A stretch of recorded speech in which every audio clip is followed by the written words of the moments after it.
Assalamualaikum dan salam sejahtera.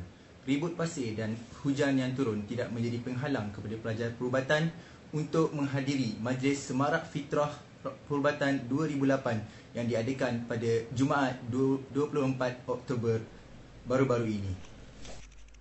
Ribut pasir yang berlaku sebelum diikuti hujan renyai-renyai tidak menghalang pelajar-pelajar perubatan daripada menghadiri sambutan Hari Raya Anjuran Perubatan ini.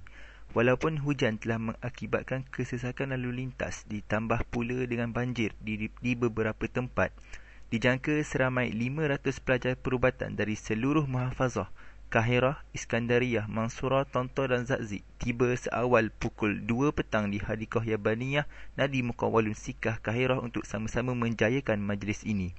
Namun begitu, majlis yang dijangka bermula pada 3.30 petang tertunda ke pukul 4.30 kerana kerja-kerja pembaik pulihan terpaksa dijalankan akibat hujan. Semarak Fitrah yang bertemakan Aidilfitri Menyemarak Fitrah ini turut dihadiri dan dirasmikan Penasihat Pendidikan dan Latihan JPA Encik Hazam bin Hajanan. Tambah memeriahkan lagi majlis telah diadakan cabutan bertuah dan persembahan nasyid daripada kumpulan Munawwarah. Perubatan sekali lagi membuat kejutan apabila Nazri Johani tampil membuat persembahan di samping mempromosikan kamus Al-Miftah.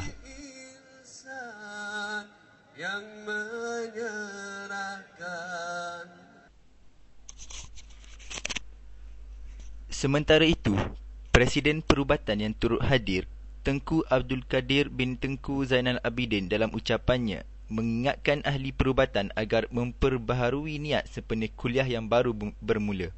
Beliau juga menasihati pelajar agar meningkatkan semangat yang ada untuk mempertingkatkan kecemerlangan diri. Apapun di kesempatan ini juga Ana ingin menyerulah kepada sahabat-sahabat sekalian, adik-adik yang dikasihi sekalian, supaya kita mentajdidkan niat, kan? Tajdidkan niat keberadaan kita di bumi Mesir ni. Kuliah pun baru start, dan pelajar-pelajar baru pun baru masuk kuliah dan sebagainya. Gunakan dan tingkatkanlah semangat tu untuk kita terus mencapai kecemerlangan berada di Mesir ni. Manakala pegawai JPA Encik Hazam bin Hajanan pula menyeru pelajar-pelajar perubatan agar meningkatkan ukhuwah serta mendapatkan kecemerlangan, kemudian balik dan berbakti kepada masyarakat di Malaysia. Beliau berkata demikian ketika merasmikan majlis tersebut. Pesan saya kepada adik-adik supaya dapatkan kecemerlangan, pulang ke Malaysia dan taburkan bakti kepada rakyat Malaysia. Terutamanya bagi pelajar-pelajar yang mendapat beasiswa dan juga pinjaman daripada kerajaan. Duit yang kita terima adalah hasil, adalah sumbangan daripada rakyat Malaysia itu sendiri. Jadi kita pulang dan tabur bakti balik kepada negara yang kita cintai.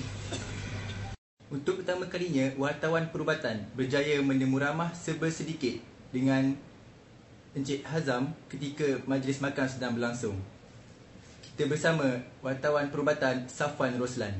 4 tahun. Ni apa? Mula masuk bahagian apa? Mula-mula saya masuk HPA, bahagian pengambilan, bahagian yang untuk Jabatan Pengambilan. Okeylah, situ TPN dia besar, ada depan besar di sini. Jadi dari situ saya buat sikit lah. Sampai ke sini. Saya tengah nawab untuk Terus start masuk pendidikan sini?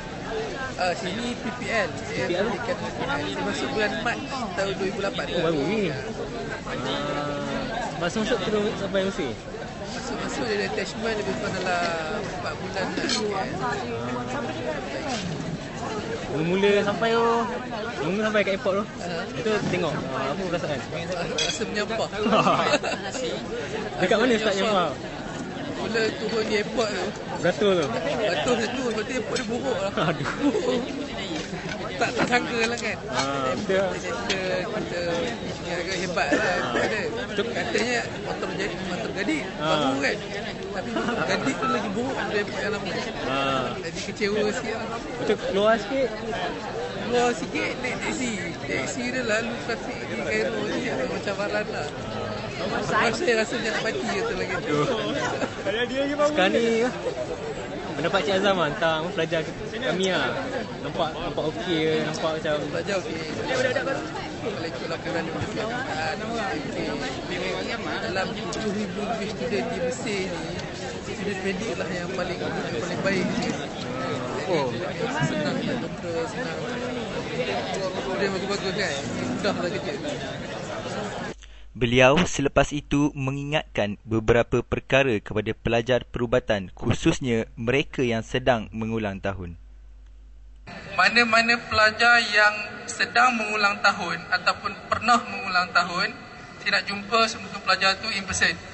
Jadi datang ke pejabat saya pada atau sebelum 15 bulan November. Sekian berita. Assalamualaikum.